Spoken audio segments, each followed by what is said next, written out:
Hello दोस्तों, यदि आप भी क्लास 11th का 19 सितंबर को केमिस्ट्री का त्रैमासिक परीक्षा यानी क्वार्टरली एग्जाम देने वाले हैं तो अभी की इस क्लास में क्लास 11th के लिए केमिस्ट्री के हम लोग क्वेश्चन पेपर देखेंगे 19 सितंबर त्रैमासिक परीक्षा के लिए।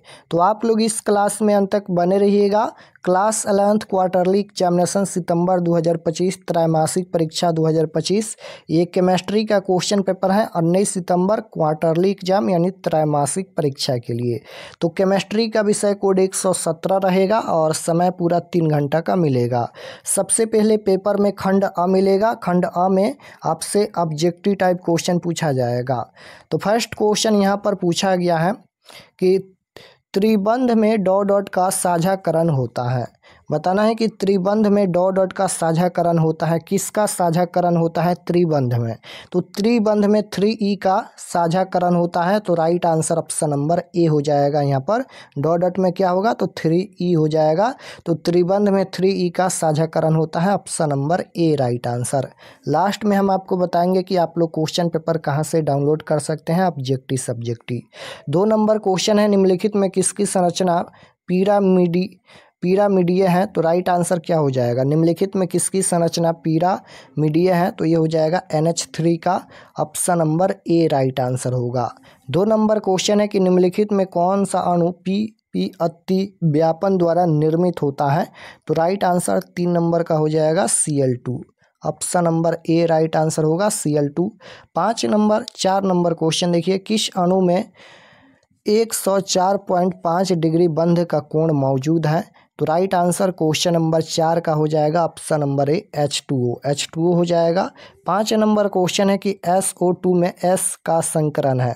तो SO2 में S का संकरण क्या है? तो राइट आंसर हो जाएगा Sp²। Option number B right answer हो जाएगा 5 नंबर का। 6 नंबर क्वेश्चन यहाँ पर 6 नंबर क्वेश्चन है, ऊष्मागतिकी का पहला नियम कहता है कि एक विलगित निकाय की कुल ऊर्जा होती है। यहाँ पर 6 नंबर क्वेश्चन पूछा गया है, ऊष्मागतिकी का पहला नियम कहता है कि एक विलगित निकाय की कुल ऊर्जा होती है। क्वेश्चन नंबर 6 का राइट आंसर हो जाएगा यहाँ पर 100 kJ। क्वेश्चन नंबर 7 पूछा गया है कि एक खुला निकाय किसके स्थानांतरण की अनुमति देता है? एक खुला निकाय किसके स्थानांतरण की अनुमति देता है? केवल द्रव्यमान या केवल ऊर्जा, या न तो द्रव्यमान और न ही ऊर्जा, या द्रव्यमान और ऊर्जा दोनों? तो क्वेश्चन नंबर 7 का राइट आंसर हो जाएगा यहाँ पर केवल ऊर्जा। Option number B right answer होगा। एक खुला निकाय किसके स्थानांतरण की अनुमति देता है? तो केवल ऊर्जा। क्वेश्चन नंबर 8 पूछा गया है यहाँ पर, अगर कार्य रुद्धसम दीवार पर किया जाता है तो निम्न में कौन सा कथन सत्य है? तो राइट आंसर क्वेश्चन नंबर 8 का हो जाएगा यहाँ पर। ऑप्शन नंबर सी हो जाएगा। क्वेश्चन नंबर 9 है, किसी वस्तु का तापमान धीरे धीरे बढ़ता है तो उस वस्तु की ऊर्जा, किसी वस्तु का तापमान जो है वह धीरे धीरे बढ़ता है तो उस वस्तु की ऊर्जा धीरे धीरे बढ़ती है या तेज़ी से घटती है, या तेज़ी से बढ़ती है, या धीरे धीरे घटती है? तो क्वेश्चन नंबर 9 का राइट आंसर हो जाएगा धीरे धीरे बढ़ती है। Option number A right answer. 10 number question है, निम्नलिखित में कौन एक अवस्था फलन नहीं है? तो निम्नलिखित में कौन एक अवस्था फलन नहीं है? तो क्वेश्चन नंबर 10 का राइट आंसर हो जाएगा delta S। Option number A right answer. Question number 11 पूछा गया है, निम्नलिखित में कौन सी अवस्था फलन निकाय का विस्तीर्ण गुण है? तापमान या आयतन, या अपवर्तनांक, या सैनता? तो राइट आंसर क्या हो जाएगा? निम्नलिखित में कौन सी अवस्था जो है वह फलन निकाय का विस्तीर्ण गुण है? तो राइट आंसर हो जाएगा ऑप्शन नंबर बी आयतन। 12 नंबर क्वेश्चन है कि वे गुण जो निकाय में उपस्थित द्रव की मात्रा या आकार पर निर्भर नहीं करते हैं क्या कहलाते हैं?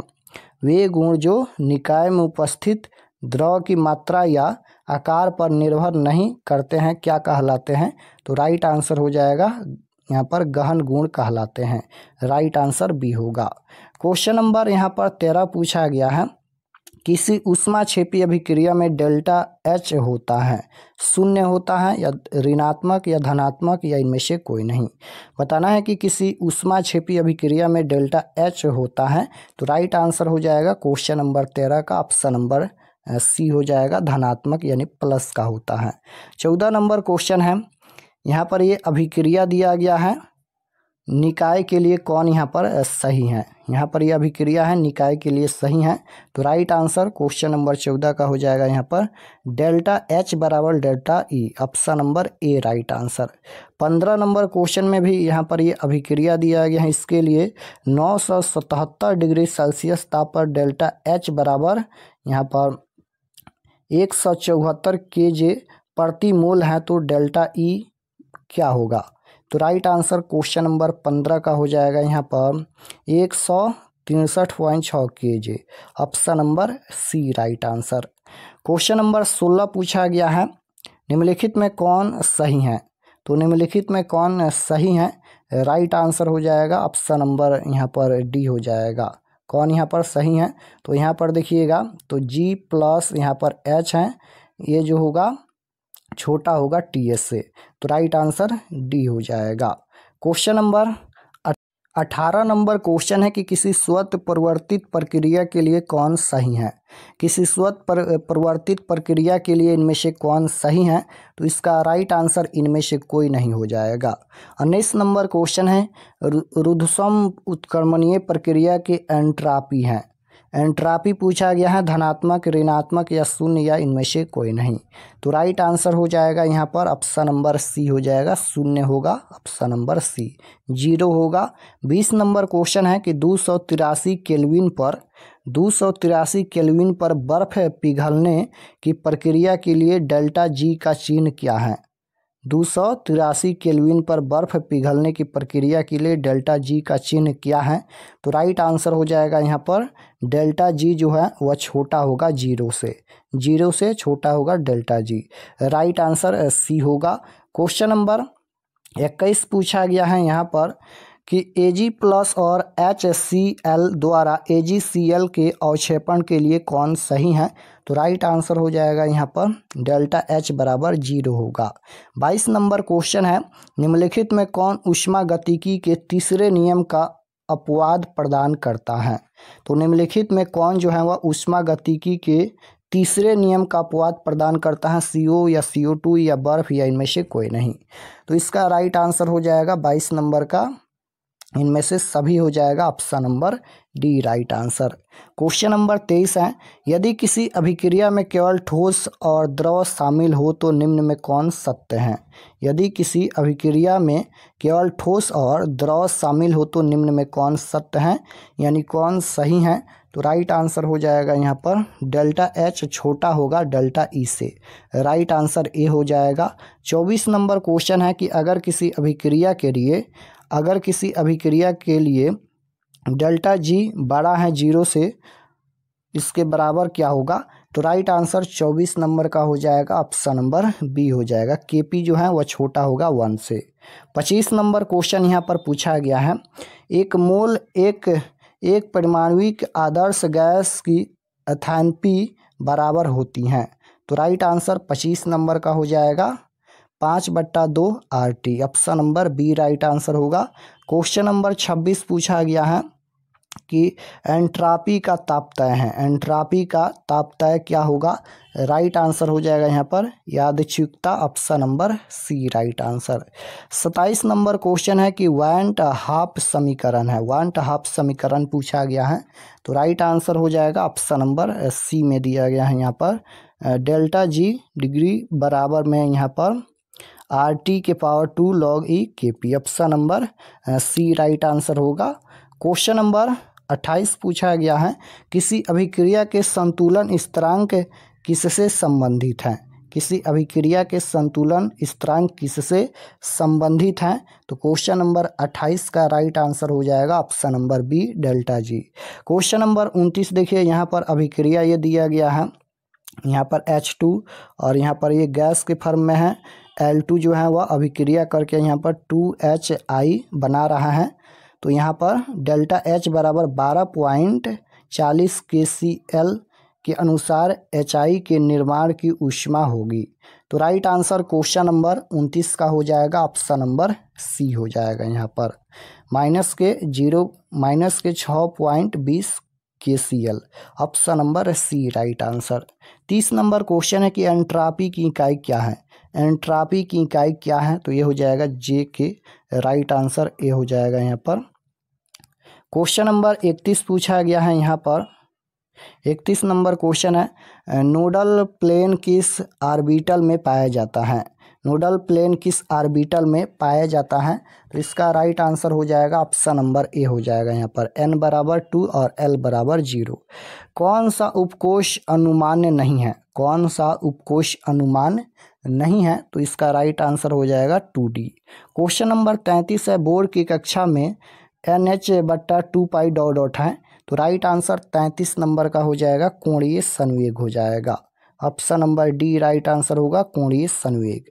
क्वेश्चन नंबर 34 पूछा गया है, इलेक्ट्रॉन की स्थिति निर्दिष्ट करने के लिए कितनी क्वांटम संख्याओं की आवश्यकता होती है? इलेक्ट्रॉन की स्थिति निर्दिष्ट करने के लिए कितनी क्वांटम संख्याओं की आवश्यकता होती है? तो 34 नंबर क्वेश्चन का राइट आंसर हो जाएगा 4। 35 नंबर क्वेश्चन है, निम्न में सबसे छोटी तरंगदैर्घ्य किसके लिए होती है? निम्न में सबसे छोटी तरंगदैर्घ्य किसके लिए होती है? तो राइट आंसर हो जाएगा यहाँ पर लाइमन श्रृंखला, option number A right answer होगा, लाइमन श्रृंखला। क्वेश्चन नंबर 36 पूछा गया है कि एनटीपी पर यहाँ पर 56 L ऑक्सीजन के बराबर है, तो राइट आंसर क्या हो जाएगा? 36 का ऑप्शन नंबर यहाँ पर हो जाएगा 0.5 मोल हो जाएगा। 37 नंबर क्वेश्चन है, शुद्ध जल की मोलरता क्या होती है?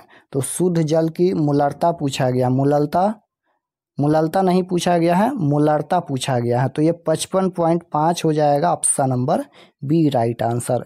ग्लूकोज का मूलानुपाती सूत्र क्या होता है? तो यहाँ पर ग्लूकोज का सूत्र पूछा गया है, यहाँ पर C6H12O6 होता है, राइट आंसर ए हो जाएगा, यानी कार्बन 6, हाइड्रोजन जो है वह 12, ऑक्सीजन 6, तो यहाँ पर C6H12O6 हो जाएगा ग्लूकोज का सूत्र। 39 नंबर क्वेश्चन है, किसी तत्व का कौन सा गुण परिवर्तनशील नहीं होता है? किसी तत्व का कौन सा गुण जो है वह परिवर्तनशील नहीं होता है? तो राइट आंसर हो जाएगा इनमें से कोई नहीं होगा। क्वेश्चन नंबर 40 देखिए पूछा गया है कि वह यहाँ पर बहु अनुपात का नियम किसके द्वारा प्रस्तावित किया गया था? बहु अनुपात का नियम किसके द्वारा प्रस्तावित किया गया था? तो राइट आंसर हो जाएगा डाल्टन के द्वारा, option number B right answer होगा, डाल्टन। तो 40 क्वेश्चन का ही आंसर देना है एग्जाम में, हम 40 क्वेश्चन बता दिए हैं। और चलिए हम आपको बताते हैं कि आप लोग क्वेश्चन पेपर कहां से डाउनलोड कर सकते हैं, और चैनल पर नए होंगे तो चैनल को ज़रूर सब्सक्राइब कर लीजिएगा। तो question paper objective subjective question answer download करने के लिए गूगल पर चले आना है और आपको सर्च करना है RK एक्सपर्ट क्लासेस। इसी चैनल का नाम आपको गूगल में सर्च करना है RK एक्सपर्ट क्लासेस। तो जैसे ही गूगल पर सर्च करेंगे RK एक्सपर्ट क्लासेस तो आपके सामने फर्स्ट पेज आएगा, इस प्रकार से पहला पेज आएगा, इस पर आपको क्लिक करना है। यहाँ पर RK एक्सपर्ट क्लासेस का फर्स्ट पेज आएगा, इस पर आपको क्लिक करना है। तो चलिए हम इस पर क्लिक करते हैं। क्लिक करने के बाद ये ओपन हो जाएगा। ओपन होने के बाद आपको नीचे आना है क्लास 11th के सेक्शन में। तो यहाँ पर देखिए ये क्लास 11th का सेक्शन है और यहीं पर आपको सभी सब्जेक्ट का क्वेश्चन पेपर मिलेगा। तो जैसे फिजिक्स का देखना है या फिर केमिस्ट्री का भी अभी अपलोड होगा। तो यहाँ पर देखिए 19 सितंबर class 11th physics question paper quarterly exam 2025, इस पर आपको क्लिक करना है। रूटीन भी दिया गया है और सभी सब्जेक्ट का क्वेश्चन पेपर यहाँ पर अपडेट किया जाएगा। तो जैसे फिजिक्स का देखना है, इस पर आप लोग क्लिक कीजिए। क्लिक करने के बाद ये ओपन हो जाएगा और नीचे आएंगे तो यहाँ पर देखिए सब्जेक्ट ये फिजिक्स का पेज खुला है। एग्जाम डेट 19 तारीख को होने वाला है और व्हाट्सएप चैनल आप लोग ज़रूर ज्वाइन कर लीजिएगा। और यहाँ पर देखिए त्रैमासिक परीक्षा का रूटीन यहाँ पर दिया गया है, तो रूटीन को भी देख सकते हैं। 19 तारीख से आप लोग का एग्जाम होने वाला है, तो रूटीन को भी देख लीजिएगा। और यहाँ पर परीक्षा से संबंधित सभी जानकारी लिखा गया है, तो आप लोग ये सभी ज़रूर पढ़ लीजिएगा। यहाँ पर परीक्षा से संबंधित जानकारी है, आप लोग पढ़ लीजिएगा। और नीचे आएंगे तो यहाँ पर देखिए class 11th physics objective answer की, यहाँ पर ऑब्जेक्टिव का आंसर यहाँ पर अपडेट किया जाएगा, अभी अपडेट नहीं हुआ है, अपडेट हो जाएगा यहाँ पर ऑब्जेक्टिव का आंसर। और नीचे आएंगे तो सब्जेक्टिव क्वेश्चन डाउनलोड करने के लिए डाउनलोड पर क्लिक करके सब्जेक्टिव क्वेश्चन भी डाउनलोड कर सकते हैं। और यहाँ पर डाउनलोड का एक और ऑप्शन मिलेगा जहाँ से क्वेश्चन पेपर भी देख सकते हैं।